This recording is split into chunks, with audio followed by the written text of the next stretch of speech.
grupo de oftalmología pediátrica y estrabismo de la Sociedad Peruana de Oftalmología. Eh, Nuestro tema es estimulación visual en niños. La ponente es la doctora Ana María Florian Rodríguez, médico asistente del Servicio de Oftalmología del Hospital 2 de Mayo. La doctora es especialista en oftalmología pediátrica y baja visión, formada, bueno, como oftalmología en la Universidad Nacional Mayor de San Marcos, y luego ha hecho un fellow de oftalmología pediátrica y baja visión en la Fundación Altino Ventura en Brasil. Entonces, la doctora tiene alta experiencia pues, en este tema, y es importante tener en cuenta pues, de que eh, en los niños, sobre todo los que tienen baja visión, podemos optimizar, ¿no? Lo que tienen si es que uno hace eh, uso de ciertas estrategias que, bueno, la doctora nos va a hacer recordar y, bueno, enseñar. Entonces, bienvenida Ana María, muchas gracias por haber aceptado la invitación. Buenas noches con todos. Hoy día quería compartir con ustedes lo que es la estimulación visual en los niños. La estimulación visual es en sí un conjunto de intervenciones que tienen como objetivo mejorar el funcionamiento visual de los niños, tanto de aquellos que tienen algún riesgo o que ya tienen un grado de disminución de la agudeza visual o pérdida del campo visual debido a una patología ocular o cerebral, ya sea congénita o adquirida.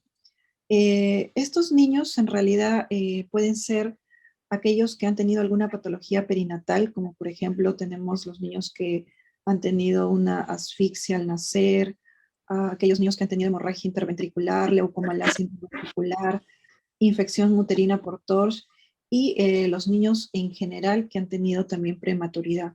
Cada vez hay más publicaciones acerca de que los niños prematuros necesitan hacer una estimulación visual, y hay estudios randomizados que han mostrado grandes beneficios para los niños prematuros con la estimulación visual. Eh, con más razón, aquellos niños que siendo prematuros han tenido algún grado de retinopatía de la prematuridad o han sido operados, los niños con bajo peso al nacer y con otras patologías como el síndrome de alcohol fetal o niños que han sufrido hipoglicemia prolongada. También aquellos niños que nacen con algunas enfermedades congénitas, como por ejemplo los niños con catarata congénita. En el posoperatorio de la catarata congénita es muy importante hacer la estimulación visual, no solamente la refracción, sino también la estimulación visual. Aquellos niños con albinismo, con hidrocefalia, con alteraciones del sistema nervioso central. Por ejemplo, nosotros vemos que hay bastantes niños que nacen con agenesia del cuerpo calloso, alteraciones estructurales también del ojo, que nacen niños con baja visión por esos motivos, niños también con nistagmos. Así como cualquier otra enfermedad infecciosa del sistema nervioso central que pueda llevar a una baja visión, como las secuelas de meningitis, encefalitis y también los traumas cerebrales. Entonces, es muy conocido los informes de la OMS sobre la baja visión. O sea, este grupo poblacional no es poco, o sea, hay una alta incidencia de niños menores de 15 años que por alguna razón de las antes mencionadas tienen algún grado de discapacidad visual, ¿no? Y normalmente estos niños a veces no tienen acceso a un servicio de baja visión. El 90% de estas personas que tienen discapacidad visual, según el informe de la OMS, viven en países de bajos ingresos, y eso explica que tengan un pobre acceso a servicios de baja visión.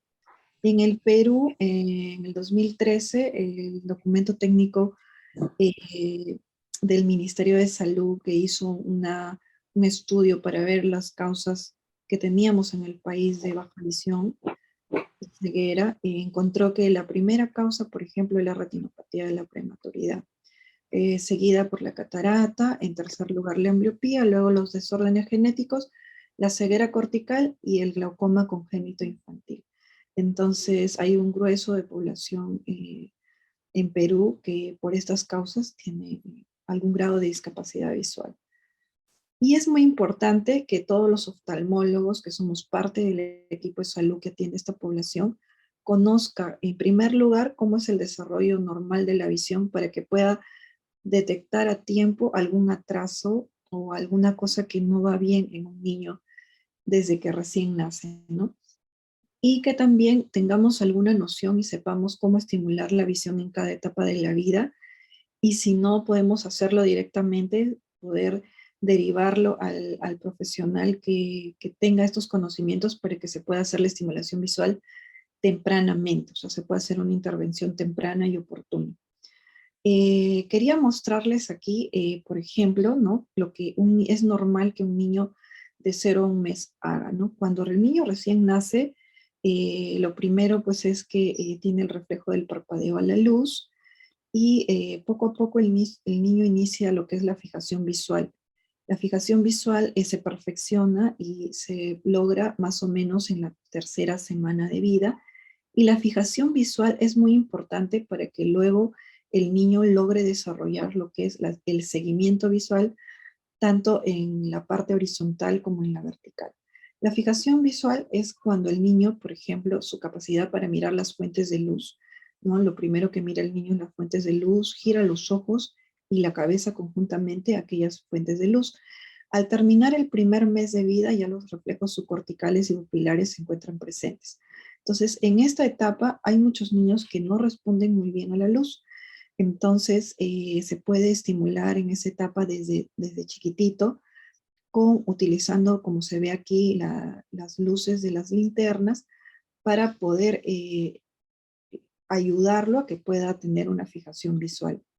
De 2 a 3 meses, el niño comienza ya a tener una maduración del reflejo toquinético, hay supresión del reflejo óptico vestibular y inicia el seguimiento visual. Como ya ha desarrollado algo de fijación, luego puede ya fijar por más tiempo y seguir los objetos tanto en el meridiano horizontal como en el vertical.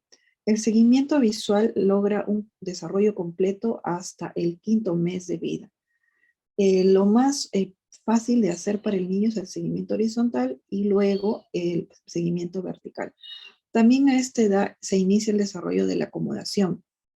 Por tanto, como ya tiene acomodación, el niño puede ver de cerca los detalles de los objetos que se le muestra y recordar que en este momento de la vida los niños ven más por contrastes, por formas y por contornos. Todavía no ven mucho los colores, entonces nos puede ayudar en esta etapa en especial tener objetos que sean de contraste blanco con negro para poder ejercitarlos en el que es el seguimiento visual horizontal y luego vertical. También de 2 a 3 meses el niño ya puede mirar el rostro de la mamá. Normalmente logra mirar el rostro a una distancia de 20 centímetros, ¿no? Hay niños que lo hacen a 15, a 20, a 30 centímetros, pero en promedio es a 20 centímetros. Y reconoce el rostro de su madre en sí por sus contornos, el contorno del pelo, de los labios. Entonces, a través de los contornos, él ya reconoce una cara que le es familiar como el de la mamá. A esta edad también el niño es muy susceptible de seguir los objetos en movimiento. Es más, es mejor para él seguir objetos que son muy llamativos y que están en movimiento. Eh, los 3 primeros meses, en conclusión, son meses en los cuales la atención visual, como les mencionaba, no es por color, sino por contrastes. Y estos 3 primeros meses es en los cuales se va a desarrollar la fijación y el seguimiento visual, que son muy importantes, como vamos a ver más adelante, para poder desarrollar las siguientes etapas en el niño. Entonces, ¿cómo podemos mejorar en esos 3 primeros meses la fijación y el seguimiento visual? Podemos mejorar usando la luz, usando las superficies reflejas brillantes y usando los colores blanco y negro. Son 3 estrategias para estimular a esta edad al niño. Clínicamente, si nosotros mejoramos la fijación y el seguimiento visual, vamos a mejorar la mirada perdida y sin propósito que tienen algunos niños. Pero se tiene que trabajar intensamente con el niño usando estas 3 estrategias, ¿no? Por ejemplo, usando la luz vamos a lograr que mejore su fijación. Se utilizan las linternas y podemos ir agregando los colores, ¿no? Por ejemplo, al final del tercer mes el niño ya va a ser capaz de ver mejor los colores porque las células, los conos van a poder especializarse más. Entonces, primero podemos hacerlo con luz, simplemente luz blanca, y luego vamos agregando colores a la linterna. Utilizando, por ejemplo, vasos plásticos que se pueden colocar encima del foco de la linterna, o como en este caso, una botella de plástico que ha sido cortada y se coloca encima de la linterna. La otra estrategia es usar superficies reflejas brillantes. Tenemos los papeles metálicos con los cuales se pueden construir como pequeños pompones a través del cual vamos a estimular, ¿no? También con los papeles metálicos. Entonces aquí se ve cómo se ha fabricado un pompón con papel metálico para poder estimular la fijación y el seguimiento. Y también usar las famosas tarjetas de estimulación visual que son en colores blanco y negro para los niños más pequeños. Luego hay estudios que han mostrado que se puede introducir un color más, que es el primer color en el cual los niños pueden ver, es el rojo. Entonces se va introduciendo en estas tarjetas el color rojo y después el color amarillo. Como les mencionaba, hay muchos estudios que han demostrado que los bebés prematuros, por ejemplo, de bajo y muy bajo peso al nacer, tienen un retraso marcado en lo que es el seguimiento visual horizontal y vertical. El seguimiento visual es importante en los primeros 4 meses de vida porque puede predecir cómo será el desarrollo cognitivo, el desarrollo del lenguaje y de la función motora fina que alcanzan los niños en los primeros 3 años de vida. Entonces hay muchas publicaciones sobre esto en el que se ha demostrado que si no tenemos en los 4 primeros meses de vida una buena fijación y un buen seguimiento visual, ese niño va a atrasarse en todas estas esferas al final de los 3 años de vida. Y es por eso que es importante la estimulación visual. De 4 a 6 meses, ya el niño aumenta el tiempo en que mira los objetos y desarrolla fuertes preferencias por ver objetos nuevos. La visión de los colores ya se encuentra perfectamente definida, o sea, ya puede distinguir los colores bien. Entonces es la etapa en la cual nosotros podemos agregar más colores a los objetos con los cuales vamos a estimular la visión. El campo visual también aumenta, ya logra ser de 180 grados y por tanto podemos hacer la estimulación en ese rango de campo visual. El niño a esta edad disocia el movimiento de los ojos con los movimientos de la cabeza, o sea, puede seguir un objeto solo con los ojos sin mover el cuello. Y también puede procurar alcanzar objetos a más distancia, por lo que alarga la mano para coger y manipular los objetos que logran captar su atención visual. Entonces, en estas edades lo que se utiliza en los centros de estimulación visual son objetos ya coloridos, ¿no? Por ejemplo, acá tenemos un niño que tiene objetos a la mano que tienen diferentes colores. A veces en niños con baja visión que tienen realmente poca visión, se pueden agregar también los objetos blanco con negro, que ellos lo ven mejor. Y estos objetos normalmente van a estar colgados del techo, por decir, o de la cuna, o de una superficie por encima de la cabeza, para que el paciente pueda tratar de cogerlos con la manito y se cuelgan en 180 grados para poder estimular todo su campo visual. Normalmente se describe que el niño desarrolla una mejor visión primero en el campo visual superior. Por eso es de que se trabaja con las cajas de estimulación, que generalmente traen los objetos colgando de la parte superior a la parte media de la mirada, ¿no? El niño puede estar echado, como en este caso, o puede estar sentado, ¿no? Luego tenemos que de 5 a 6 meses el cerebro va desarrollando y ya el niño tiene una visión binocular muy buena. De 7 a 10 meses el niño sigue perfeccionando su agudeza visual, ¿no?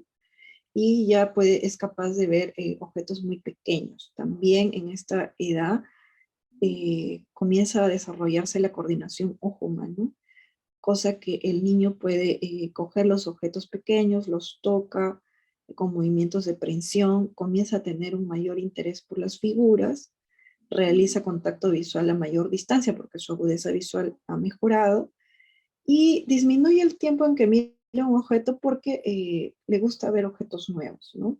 Y lo más interesante de esta etapa es que el cerebro comienza a desarrollar lo que es la memoria visual, ¿no? O sea, ya el niño puede recordar un objeto y recuerda dónde está, dónde lo pone, ¿no? O sea, ya tiene objetos familiares porque ya van a quedar en su recuerdo.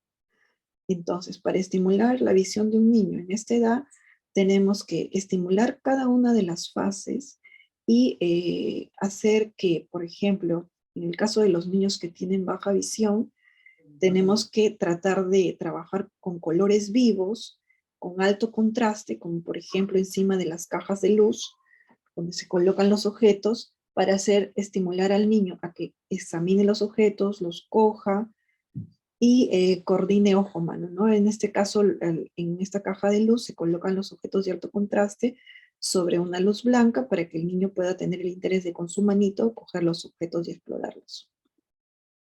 De 11 a 12 meses, el niño lo que le gusta es explorar texturas.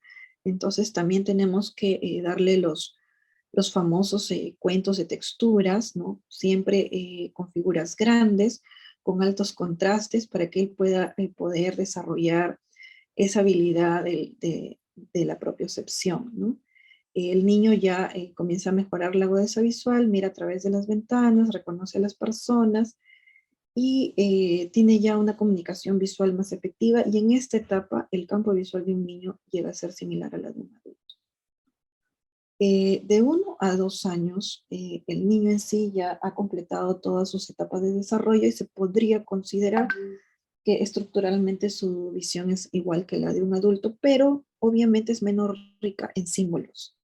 Entonces es la etapa en la cual hay que darle al niño la mayor cantidad de símbolos para que él aprenda qué significan los símbolos, enriquecer su conocimiento.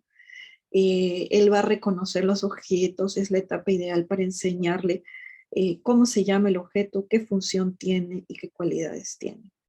El niño, por ejemplo, ya muestra con su dedito los objetos que le interesan, ya comienza a repetir el nombre de los objetos porque el lenguaje se comienza a desarrollar, y es la etapa ideal para mostrarle libros con láminas, ¿no? En el caso de los niños con baja visión, tenemos que hacer esto, pero ayudándolo, ¿no? Entonces, por ejemplo, pondremos sobre la caja de luz los diferentes objetos, ¿no? Las diferentes figuras, para enseñarle el nombre de la figura, sus cualidades y para sus funcionalidades. Si utilizamos algún libro con láminas, este tendrá que ser grande y con contraste. El niño ya comienza a reconocer imágenes más complejas, es capaz de encontrar objetos escondidos, y es la etapa en que también asocia formas y encaja objetos, ¿no? Por ejemplo, acá tenemos un niño que atendimos en el consultorio, que encaja objetos en un tipo rompecabezas, pero su rompecabezas es en contraste blanco con negro, con mucho contraste, porque es un niño con baja visión, y de esa forma le ayudamos a que pueda realizar su rompecabezas y pueda desarrollar esa destreza de asociar formas y encajar objetos a pesar de su baja visión. También en esta edad los niños pues están explorando objetos que están más allá del alcance de sus brazos, y eso fomenta su deseo y su habilidad de caminar. Entonces, un niño con baja visión también hay que estimularlo para que camine a tiempo, ¿no? A veces los andadores es necesario colocar en listras blancas con negro para que sea más fácil de él coger su andador, identificar su andador, y que le sea más fácil poder caminar. El niño a esta edad inicia las relaciones visoespaciales, toca, escucha y prueba, ¿no? De 2 a 3 años ya los niños reconocen la mayoría de los objetos cotidianos, ya saben emparejarlos, clasificarlos y para qué sirven. Tienen ya una buena coordinación de ojo-mano, que es la coordinación visiomotora. Eso es lo que les permite comenzar, por ejemplo, a garabatear y comenzar a escribir, ¿no? Hacen garabatos, dibujitos que van a ser la base de la escritura, que generalmente se desarrolla a esta edad. Entonces, también, por ejemplo, esta edad es la edad en la que el niño ya duplica su tiempo de atención visual hacia una imagen, y ya tiene una mejor memoria visual y una mejor percepción del espacio. 3 a 6 años el niño inicia la vida escolar y va a tener un desarrollo y una maduración de las áreas cognitivas y las áreas sociales, inicia la lectura y la escritura, y es una etapa en la cual el juego puede servir como una gran estrategia para la estimulación visual, ya que se considera una actividad totalizadora que permite al niño integrar la información de todos los sentidos que tiene. Entonces, en esta etapa, como el niño es lúdico al 100%, se deben utilizar juguetes para estimular la visión. Los juguetes que se utilizan en esta estrategia que se recomiendan son juguetes que tengan ruedas, que tengan cuerdas y las pelotas. Estos permiten trabajar mejor la parte visual, la motricidad gruesa y el conocimiento del espacio. También tenemos los juguetes causa-efecto que ayudan a mantener la atención en los objetos y los libros de cuentos con ilustraciones con contraste, ¿no? Por ejemplo, acá hay un grupo de pacientitos del Centro de Rehabilitación Lara Mara, que queda en Sao Paulo, en Brasil, que es un centro muy grande, es un centro de referencia, donde niños con baja visión están con juguetes causa-efecto, ¿no? Y a través del juego aprenden a desarrollar las habilidades que son para ese grupo etario a pesar de su discapacidad visual. Eh, Todo esto hace pensar de que existen muchas estrategias que tenemos que aplicar desde que el niño nace, y a pesar de la baja visión tenemos que estimularlo para que pueda cumplir sus etapas igual que un niño que no tiene un problema visual. También tenemos que pensar en saber derivar oportunamente a nivel hospitalario superior, donde exista la especialidad de baja visión, un equipo multidisciplinario que trabaje en esto, porque ya se sabe que la visión es un proceso que tiene un desarrollo muy rápido en el primer año de vida, como ustedes han visto, y que el periodo de plasticidad ocular es mayor mientras más temprano, mientras más pequeño es el niño, ¿no? O sea, va hasta los 6 años, como ustedes saben, pero en realidad se ha visto que la intervención temprana dentro del primer año es mucho más efectiva. Un retraso en un diagnóstico o un retraso en la referencia a un especialista hace que perder la oportunidad de actuar en ese periodo de plasticidad. Y como ustedes habrán visto y como todos los estudios lo refieren, pues la parte visual es un estímulo motivador para poder desarrollar las otras áreas, tanto las áreas de comunicación como las áreas motrices, y que todo va a influir es la base para que pueda desarrollar el paciente de mejor forma y que pueda tener un mejor desarrollo global y a la larga una mejor calidad de vida por los logros que consigue, ¿no? También la estimulación visual en los primeros años va a preparar al niño para que esté más entrenado para cuando entra al colegio y ya entre a una segunda etapa cuando tiene más de 6 años y que pueda ir al colegio y tener más éxito en las actividades que quiere realizar, ¿no? Ya en el colegio entra la parte de la rehabilitación, de los anteojos también, con mucho más énfasis, anteojos para lejos, para cerca, las ayudas visuales ópticas, no ópticas, incluso el niño sigue utilizando en la etapa escolar la caja de luz para hacer sus tareas y para aprender a sumar, a restar y todo, ¿no? Tenemos ejemplos de muchos artículos publicados de que la estimulación visual mejora las metas o los targets, incluso la agudeza visual, todas las funciones visuales que mejoran y han sido publicados, ¿no? Que impactan en un desarrollo positivo que va a mejorar la visión. Y también vemos a lo largo de nuestra atención en oftalmología, que hay niños que a pesar de que tienen un grado de discapacidad visual, son capaces de conseguir cosas importantes como por ejemplo esquiar, o como este niño que nació en el hospital de 900 gramos, que fue prematuro y fue operado 2 veces de retinopatía de la prematuridad, posteriormente con una miopía muy alta, pero que no, por tener una atención y un seguimiento muy de cerca con estimulación visual, rehabilitación visual con sus anteojos, con sus ayudas ópticas y no ópticas, ha logrado tener una vida totalmente inclusiva, ser un buen alumno en el colegio y actualmente desempeñarse como un corresponsal de prensa en un periódico tan conocido como El Comercio, ¿no? Teniendo un impacto muy positivo para su vida y para la vida de su familia. Entonces, estas cosas son las que uno ve como resultado y que estimulan a pensar en que vale la pena seguir teniendo este tiempo para estimular a los niños, para poder darle todo el apoyo que con estas estrategias que ya han demostrado su eficacia. Muchas gracias y si tuvieran alguna pregunta, con gusto la responderé. Gracias, Ana María. A ver, por favor, si tienen alguna pregunta, qué importante es estimular, ¿no? Para que estos niños que tienen baja visión puedan tener una vida con la mejor aprovechamiento, el mejor aprovechamiento de sus habilidades, ¿no?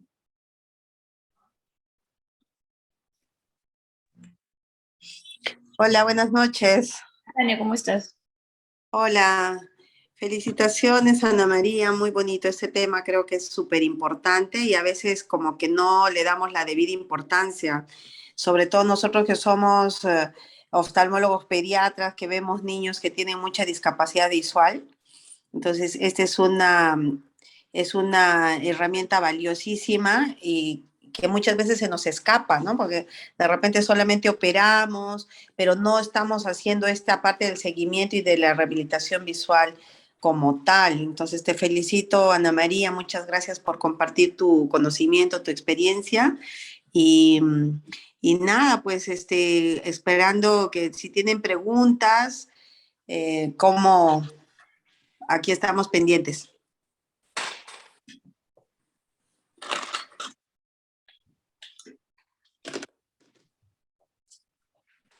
Bien. Anita, y realmente nosotros podríamos hacer estimulación con lo que tengamos en el consultorio o necesitamos algo especial para esta estimulación? Mira, en realidad, por ejemplo, en otros lugares, en otros países, el médico oftalmólogo pediatra indica la rehabilitación y eso lo hacen las licenciadas o también hay licenciados, o sea, las licenciadas en rehabilitación. Bueno, los pacientes van al centro donde tienen todos los juguetes con los contrastes y todo, ¿no? Acá en Lima, o sea, hay pocos lugares donde puedes hacer ese tipo de estimulación. En algunos casos yo he mandado, por ejemplo, a mis pacientes a terapia ocupacional y hablo con la terapista ocupacional para que les haga más de visual, ¿no? Entonces, de acuerdo a la edad del paciente y su discapacidad, más o menos yo le digo qué es lo que yo quiero que ella incida, ¿no? Pero también yo le enseño a las mamás de los pacientes los ejercicios y los materiales que se necesitan, en realidad los padres lo pueden construir ellos mismos. Porque como ustedes han visto, necesitamos una linterna, papel metálico, o sea, ellos lo pueden hacer, lo pueden construir en casa, ¿no? Luego los juguetes con listras o las tarjetas con listras blancas con negro, ellos lo pueden hacer en una cartulina con un plumón negro grueso o también con tela, que es en rayas blanco y negro, consiguen la tela y hacen diferentes juguetes o tarjetas como se veía en la diapositiva, ¿no? Por ejemplo, en la Fundación Altino Aventura, prácticamente los padres hacían sus juguetes, sus tarjetas, entonces, no es costoso, ellos mismos lo pueden hacer. Ustedes como oftalmólogos pediatras, por ejemplo, siguiéndose en estas estrategias y de acuerdo a la edad, pueden decir a los padres qué trabajar, ¿no? Y los padres lo pueden hacer en casa y evaluarlos cada 3 meses, ¿no? Por ejemplo, estos son fotos de juguetes que había en la fundación que han hecho los mismos padres. Entonces hacen las tarjetas, todo ellos lo hacían. No es costoso, es barato, es fácil, el papá lo puede hacer. Entonces uno le va, yo por ejemplo me he dado cuenta que por cuestiones de tiempo y de dinero, los padres prefieren hacer ellos mismos la estimulación visual en casa. Tú haces en el consultorio una vez, le muestras cómo es y ellos se comprometen a hacerlo en casa, ¿no? Entonces ya lo hacen en casa todos los días y lo pueden ir haciendo, ¿no? Y tiene que ver algo del tiempo, así como, por ejemplo, nosotros hacemos parche para estimular, para tratamiento de ambliopía, que le das 2 horas al día o tantas horas al día. ¿Tú recomiendas algún tipo de horario? En realidad, por ejemplo, si es un niño muy pequeñito, hay que aprovechar los primeros 3 meses y en general yo le digo que tienen que hacer todos los días, ¿no?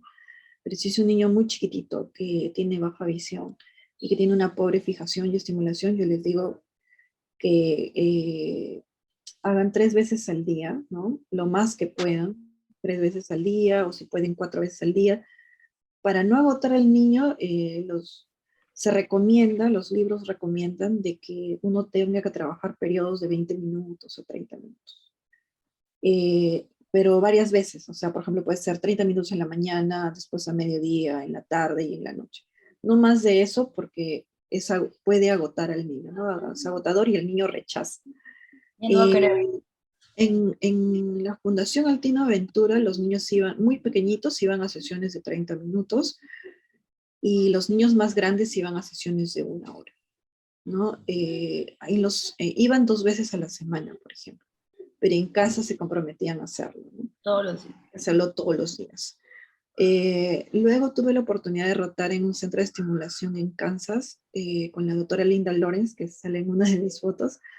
Y ellos, por ejemplo, ahí en Estados Unidos, los terapistas van a la casa de los niños y trabajan 20 minutos más, por el tema de que el niño se agota, se distrae y que no es tan bueno para él hacer mucho tiempo. Ya los estudios han mostrado que ya no tiene provecho, o sea, comienza a bajar la atención del niño después de los 20 minutos o 30 minutos, ¿no? Entonces, ese es el tiempo recomendado. Mm. Y estos lugares que de repente eh, están haciendo estas terapias que las están cobrando, ¿realmente vale la pena que el niño esté yendo todos los días? Porque yo eso es lo que estoy viendo. Me han llegado pacientes a los que todos los días los están citando a la terapia. Y yo decía, esto lo podrían hacer en casa, ¿no? De repente supervisarlo cada cierto tiempo. Y no son médicos, no son oftalmólogos quienes están haciendo las terapias, sino son los optómetras. Entonces, Sí, ¿hay sí. algo regulado por esto? Mira, estimulación visual puede hacerlo licenciados de enfermería, pero claro, que tengan una capacitación, que hayan sido certificados en esto, los optómetros también. Y también, porque acá en Perú, los licenciados, los tecnólogos, no hay un tecnólogo que sea de terapia visual. O sea, lo más cercano que hay aquí en Perú es el tecnólogo de terapia ocupacional, que estudian 5 años terapia ocupacional. Dentro de ellos un pedacito de visual, ¿no? Entonces sí, sí, ellos lo hacen en otros países, o sea, porque están certificados y todo. Entonces está bien que lo hagan ellos. Incluso a mí me invitaron una vez a un congreso de optometría donde ellos, hay algunos que están muy capacitados, que se han certificado y todo, pero tanto si el padre tiene los medios y puede llevarlo todos los días, porque trabaja, porque él no lo puede hacer, porque tiene nervios de hacerlo, o porque trabaja, lo puede hacer todos los días, pero en realidad eh, esto de aquí es para tú hacerlo, mostrarle al padre y que el padre replique en su casa, ¿no? Y que de repente pueda venir 2 veces a la semana, ¿no? Y lo pueda hacer. En Estados Unidos, por ejemplo, iban a la casa del niño todos los días, pero es gratuito, ¿no? O sea, por sus seguros va el terapista y te lo hace todos los días de forma gratuita, 20 minutos. Aquí sí el niño debe hacerlo todos los días, pero claro, hay que considerar los costos para los padres. Entonces yo he ido o sea, yo siento que mis padres que han hecho estimulación visual lo han hecho muy bien en casa. Entonces, conmigo yo les enseñaba una vez, lo hacían en casa y venían pues una vez cada 15 días, al mes, incluso muchos son de provincia. Entonces, lo hacen muy bien. Si tú le enseñas a los padres, ellos lo pueden hacer muy bien en casa. Mm. ¿Y tiene algo que ver la patología? Por ejemplo, si son niños prematuros o si son niños que han sido operados de catarata o de glaucoma, ¿hay alguna variación o es lo mismo, la rehabilitación va a ser la misma? ¿O usas filtros, algo diferente para alguna patología? Eh, Nistagmo. sí, sí, en realidad sí es diferente para cada patología, ¿no? Lo que les he mostrado es una mirada general de cómo pueden estimular la visión, pero, por ejemplo, para todo lo que es baja visión por CBI, o por alteraciones del sistema de ceguera cortical, es todo un mundo, ¿no? La estimulación tiene otros detalles, incluso creo que una vez hice una charla en la sociedad sobre eso, tiene otros detalles, ¿no? Por ejemplo, el tipo de juguete que tienes que utilizar, no puede tener múltiples colores como aquí el de la foto, tiene que tener colores completos. Cada patología tiene algunos detalles, ¿no? La base es la misma, pero tiene algunos detallitos que van a ir cambiando, ¿no? Sí. Si tienen más preguntas, chicos, este es un tema muy bonito. Hay que sacarle provecho a Ana María, que sabe mucho de esto. Y estos lugares para poder mandar a los pacientes, por ejemplo, el centro de San Francisco de Asís, que es para baja visión, ¿verdad? Y también ciego. ¿Hay otros centros más? ¿Tú sabes? Mira, para lo que es baja visión, en Sarcil también hacen terapias visuales con la doctora Charito Espinosa, me parece que trabajan ahí. En San Francisco de Asís también. Y de ahí no hay otros más. De ahí, como te digo, hay todos de terapia ocupacional. Entonces, terapia ocupacional les hacen visual. Así tú, o sea, les hacen una parte de visual. Pero ya digamos que uno tendría que coordinar o mandar una nota, ¿no? Yo mandaba un informe y tanto al centro de terapia ocupacional como al colegio, a la profesora, qué es lo que yo quiero que priorice y en el colegio, cómo es que quiero que yo le ayude a ese niño, ¿no? Entonces, no hay muchos lugares, pero sí hay, ¿no? Algunos. El doctor Abel quiere intervenir.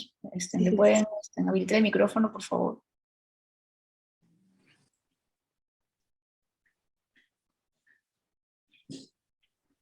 Para que habiliten el micrófono del doctor Abel Flores, por favor.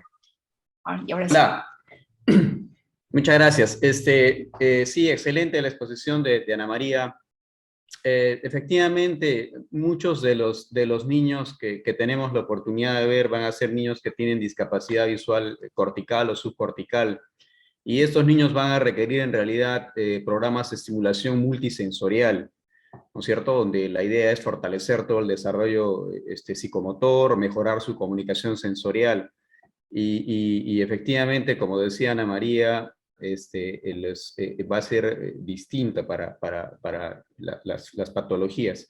Yo quería preguntarte, Ana María, ¿tú qué valor le darías si consideras que vale la pena o no realizar estimulación visual a un niño que no tiene, diríamos, factores de riesgo?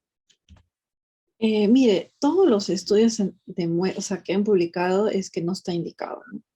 Un niño normal que no tiene un factor de riesgo no necesita una estimulación visual, porque incluso todos los textos de este tema, ¿no? De la especialidad, dice, es para niños que tienen algún factor de riesgo puntual como los que he mostrado o una disminución de la visión y de su campo visual. Y un niño normal, como nace con tanto el cerebro como el aparato visual bien, se estimula solo con la propia visión que tiene, va adquiriendo de los objetos, de su entorno y desarrolla de forma normal. Entonces, no existe ninguna publicación, ningún estudio científico, ninguna escuela que recomiende estimulación visual en un niño normal. Excelente. Yo creo que esa aclaración es importante porque día a día nos vemos asediados por los padres. Hoy en día los padres cada vez son más preocupados y escuchan estimulación por acá, por allá. Entonces esa pregunta nos hacen siempre en la consulta, ¿no? Ve a un niño y para su chequeo y está todo bien, no tiene ningún factor de riesgo. Y ellos quieren ponerle ya su lente con filtro para la luz azul, quieren Sí, hacer estimulación. Entonces sí. es importante que manejemos esos conceptos. Muchas gracias, Ana María, por aclararnos. Sí, y esa es una pregunta frecuente, ¿no? Entonces yo siempre le digo a los papás, no necesita porque su fijación es buena y lo adquiere del ambiente, por lo que va mirando, y no necesita en realidad, no. Es igual que un niño que nace con un tono muscular normal, no necesita tampoco una rehabilitación física, ¿no? Solamente pues les mandan a los niños que nacen hipotónicos o hipertónicos, pero es igual, o sea, no necesita. Lamentablemente pues este tema tal vez también se ha hecho un negocio, ¿no? En la sociedad, pero en realidad no necesitan los niños. Y eso es igual que los lentes de descanso, ¿no? No necesita un niño lente de descanso. Igual, entonces esos conceptos tienen que estar bien claros, ¿no?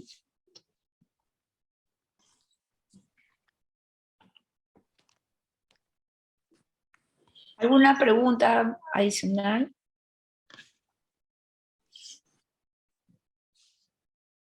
Acá la doctora Shirley está diciendo la rehabilitación visual en pacientes operados de catarata congénita que debemos tener en cuenta. Las consideraciones para niños operados de catarata congénita.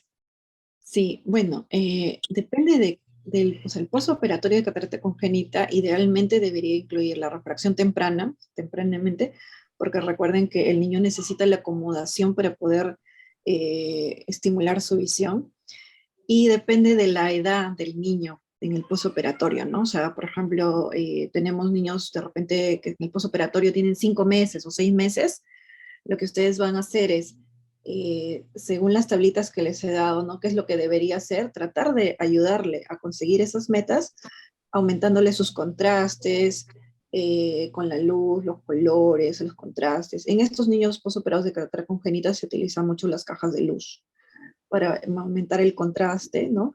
Ahora, si es un niño ya más mayorcito, de 1 año, habrá que también ayudarle con otras cosas, ¿no? Es un niño que ya probablemente empiece a caminar y todo, pero depende de la edad, pero generalmente se trabaja mucho lo que es las cajas de luz, con los colores metálicos, para que ese niño pueda desarrollar la fijación y el seguimiento visual, ¿no? Y dependiendo de su edad también van cogiendo otras cositas. Y con sus lentes, y todo con sus lentes, ¿no? Porque ahí es básico la refracción. Las lentes que se deben dejar tempranamente en el postoperatorio. Sí, pues es importante tener eso en cuenta porque ¿de qué vale operar un niño de catarata y al final dejarlo sin rehabilitación? Al final el objetivo se cumple a medio. Ujú. La base de la rehabilitación del postoperatorio pues es los lentes, la estimulación con contrastes y el parche, ¿no? Si es que el niño queda ambliope, no tiene la ambliopía. Y en estas cataratas monoculares, que obviamente nacen con o sea, por más que lo quieras operar pronto, siempre tienen una deprivación importante, ¿no? Entonces, ¿hay algún tratamiento especial que tú haces? En realidad no hay algo especial, ¿no? O sea, depende de la edad, porque la edad es muy importante. Yo lo que he podido ver que, por ejemplo, cuando se opera al niño más de 1 año, por más que tú le hagas terapia visual, cajas de luz, papeles metálicos, alto contraste y todo, mejora muy poco. En lo que hemos visto nosotros es que los niños menores de 1 año sí mejoran, logran mejorar mucho más. En estos niños, por ejemplo, es importante ir calculándoles su agudeza visual utilizando el test de Teller. Y en cada control hacerle su test de Teller e ir viendo cómo van. Pero si es un niño grande, muchas veces ha quedado con una agudeza visual muy baja. No ¿Y mejora tú mucho. usas lentes de contacto para rehabilitar la visión? No, no, no, no. La verdad no. Nosotros colocamos los lentes con adición, el +3, el +4, ¿no? Pero de contacto no, en montura. Y los lentes con filtro, que creo que me preguntaste y olvidé responder, para aquellos niños que lo requieran, ¿no? Normalmente los lentes con filtro son para aumentar el contraste y disminuir la fotofobia.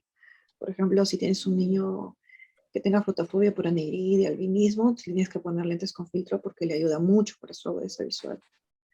Para el colegio también les ayuda ahora que utilizan pantallas, eso, ¿no? Pero lentes de contacto no he usado para rehabilitación visual. En niños con secuela de ROP, ¿cómo abordas la simulación? Los niños con ROP, mira, los niños operados de ROP, generalmente cuando están operados bien a tiempo son niños 20-20. Son niños que van muy, muy, muy bien, pero, por ejemplo, los estudios han demostrado que estos niños sí se beneficiarían de hacer rehabilitación visual tempranamente, porque de todas maneras, por más que hayan sido operados a tiempo y bien, y sin complicaciones, los primeros meses su fijación y su seguimiento es menor. O sea, todos los estudios que se han publicado. Entonces ahí sí, nosotros deberíamos tener un programa que todos los niños que han sido operados de ROW le hagamos una estimulación, porque después quizá con el ojo logran sus metas, pero esos primeros tiempos en que se retrasó un poquito en la fijación y el seguimiento visual, se atrasaron en lo motor o se atrasaron en otras cosas, ¿no? Entonces, y luego hay que seguirlos, ¿no? Porque ellos, ustedes saben de que hacen miopía, muchos de ellos, entonces hay que estar pendiente de la refracción, de su corrección de su miopía, ¿no?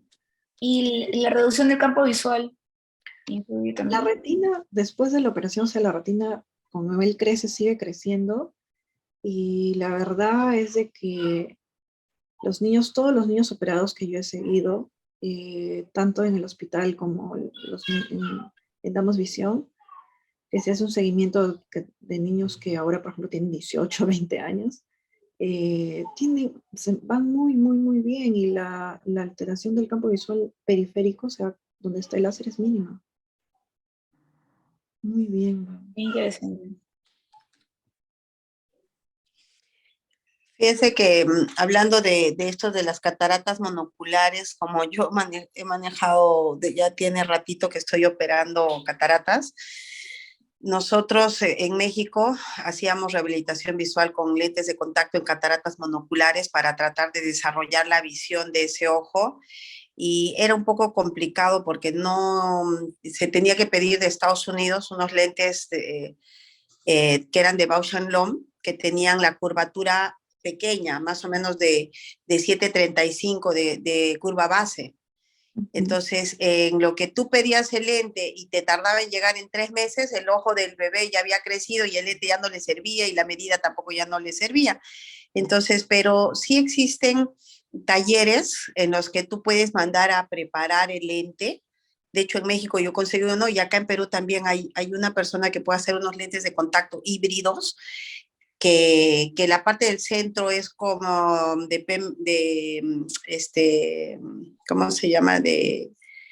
Los lentes de contacto rígidos, ¿no? Los gas permeable, y en la periferia tiene una textura blanda de tal forma que puede ser más amigable, porque imagínense, un bebito va a tener un poder de más 32, a veces más 34, más 30, que obviamente en un lente de armazón es imposible, y además siendo monocular, es pues imposible que le podamos poner un lentecito con ese poder, ¿no? Entonces el poder más alto que te lo pueden tallar es de más 25. Entonces, pues te faltaría entre 5, 6, 7 dioptrías que son importantes para ese niño. Entonces, creo que eso sí sería bueno de tenerlo en cuenta, pero además, este, la parte económica, porque obviamente se tiene que estar cambiando, entonces no todos los papás tienen la parte cultural de cuidar un lente como para que no se infecte, la paciencia o perder el miedo de colocar un lente de contacto y retirarlo, ¿no? Porque lo tienen que poner en la mañana y lo tienen que sacar en la noche. Y a veces se desesperan porque el bebé llora y así, ¿no? Entonces, pero yo sí tengo pacientes que se han rehabilitado y los hemos rehabilitado así, y hasta el día de hoy todavía siguen usando su lente de contacto. Entonces, creo que eso es algo que pueden tomar en cuenta, que creo que así podríamos estimular con todo lo que Ana María nos está explicando, más su habilitación de su lente, de sus correcciones ópticas, ¿no? Es en el caso de los niños que no les implantan lente, ¿no? Intraocular. Creo que Ya. ya hay No una te había escuela en la que entendido esa implantan parte. lentes intraoculares en niños de 1 mes, pero yo Sí. particularmente no pongo lentes intraoculares en ojitos tan pequeñitos, Ya, porque ya. se ven inflamados, se forman membranas, tal vez mi manejo no sea el adecuado, todavía estoy aprendiendo. Entonces, Entonces, no te había este, comprendido esa parte de que te referías a cuando no le colocas el lente intraocular, ¿no? Claro, ahí sí claro, tienes que poner el lente de contacto, ¿no? Pero como tú dices, sí, hay varias escuelas, ¿no? Por ejemplo, donde yo me formé en la Fundación Altino Ventura, el doctor Marcelo Ventura, él le coloca lente intraocular así desde chiquitos. Entonces, a nosotros nos llegaban los posoperados de catarata siempre todos con lente intraocular. Entonces ya lo que poníamos era el anteojo que era fácil poner en montura porque no era tanta la refracción residual y pasaban al centro de rehabilitación Minina de los Óleos, que era para poder hacer la estimulación con su lentecito de figuras, colores, todo eso, ¿no? Pero en el caso fue un doctor, por ejemplo, de la fundación que tiene muchas publicaciones de carácter congénita y ellos en Estados Unidos los dejaban afáquicos.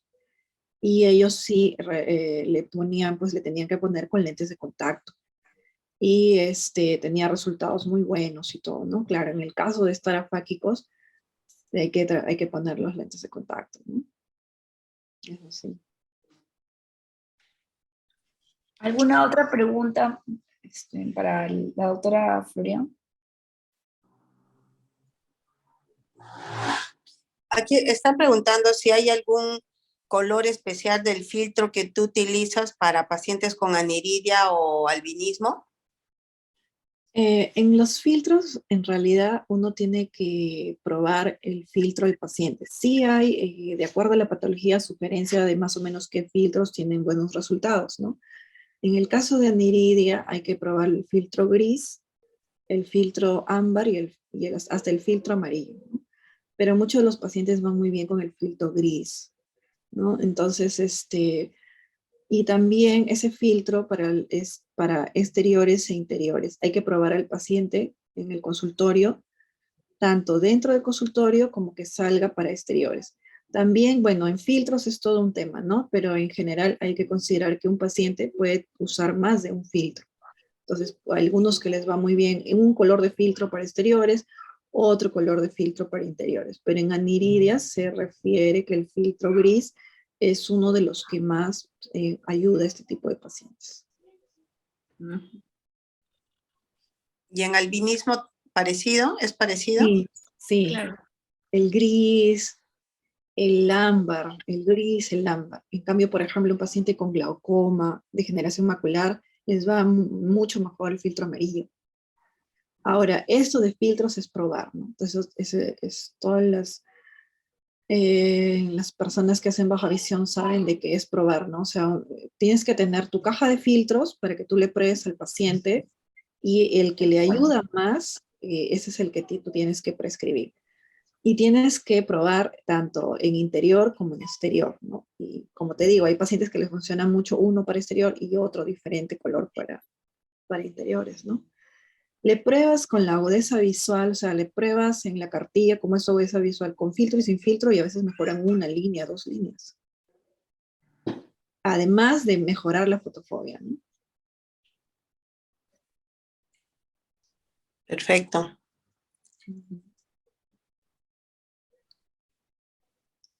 Si no hay más preguntas.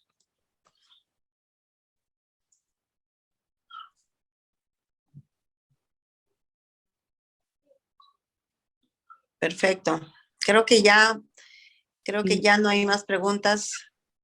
Excelente exposición, Ana María. Muchas gracias por compartir tu tiempo y tu conocimiento, tu experiencia. Y gracias a todos por haberse conectado a esta sesión. Pues acuérdense que todos los terceros jueves de mes nos reunimos. El próximo, todavía nos queda una sesión más. Así es que pues nos vemos el próximo mes. Muchas gracias a todos y bueno, cualquier cosa o inquietud estoy a su disposición siempre. Gracias, hasta luego. Gracias. Gracias. Gracias, Carolina. Sí, amiga. Con mis problemas y de internet, pero ahí lo solucioné. Sí, muy bien, muchas gracias. Bendiciones a todos. Que Gracias. tengan buenas noches. Buenas noches. Chao, nos vemos.